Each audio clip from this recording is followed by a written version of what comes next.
Hi, class. How's everybody doing? I just want to give my weekly announcement and let you know that tonight is the final day that you can do your in-class timed essay for your exam book. So everybody be sure to get that done before midnight tonight.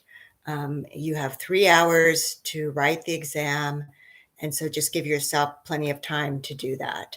If you haven't done it yet, you have until midnight tonight. So please get those in. And I'll look forward to reading everybody's essays on their exam books. And then finally, this week, it's just your final push to revise your iSearch paper. So this is where you really work on refining it and really making sure that you've got everything down that you want to have down for your reader, that it's polished, that you have a thesis, and it's answering a question. And I'll be looking for this at the end of your introductions and also at the end of your entire project. Also, be sure to incorporate your personal connection to the topic.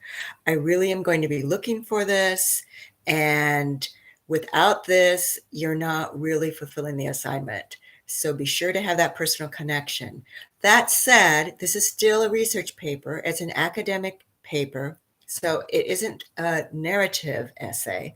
So you want to have that blend of that academic and your personal connection and just your voice. I really want to hear you. I want this paper to sound like it's coming from a person and not from a textbook. So really work on that refinement with your voice and your personal connection.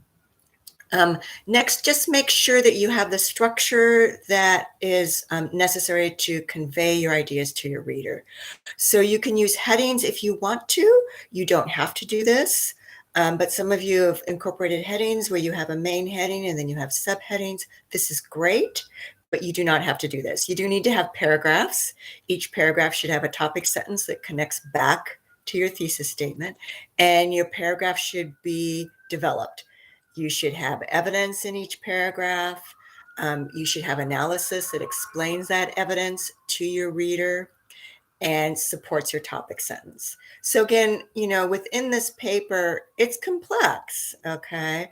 But I'm really going to be looking for that analysis and explaining how and why the evidence that you found supports your thesis. That said, make sure that you have 3 interviews. I'm going to be looking for those. You don't need to include the entire interview in your paper.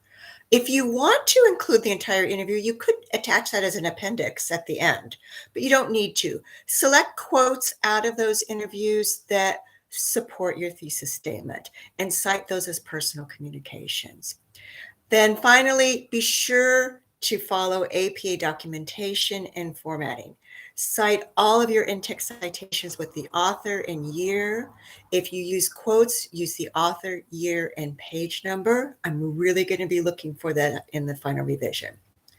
Then give a reference list with that organization for APA. And you're going to list it by author's last names, alphabetically. You're going to include the author, the year, the title, and whatever publication or URL information for the references. Finally, just a note about plagiarism. Please do not plagiarize. Anything that you put in the paper that is not your idea, even if it's something that you think everybody knows, cite it. Okay. 9 times out of 10, it is not what's known as common knowledge. It's something that is unique to you or a very specific audience. So when in doubt, cite your evidence. Turnitin does have a way for you to turn in your essays early and then get back a report. And then you can see the matches. Again, the percentage of matches isn't what you need to look at. It's the identical match and whether you have given the proper attribution. So if you have something that's identical to another source, you need to give that author and year and page number. And again, Turnitin does have a way for you to submit your papers early and get a report back, but just be aware that this takes time. It's not going to give you a report back immediately. It will take at least 24 hours. So don't do this 2 hours before the paper's due. Give yourself several days, okay, if you're in doubt. And then finally, this paper is due next Monday, the 18th. So you'll post them to the Turnitin site, and you're also going to post it to the week 15 discussion post so that your peers can read your final revisions. So that will be very exciting for everybody, I know, and everybody will have a huge sigh of relief, I know, when you're finished with this project. But at the same time, I'm hoping everybody has projects that they're proud of and that they got some value from. I know as a reader, I always learn a lot from you. Again, I'm available on the OWL on Monday mornings, and I'm available on Zoom on Friday afternoons through the Writing Lab, and then you can always email me with questions. I really look forward to reading your essays this week on your exam books. And again, have a great week. This is the final push for your iSearch papers. So just hang in there and give it your all. All righty. Have a great week, and let's hope for a little more rain on Thursday. Bye.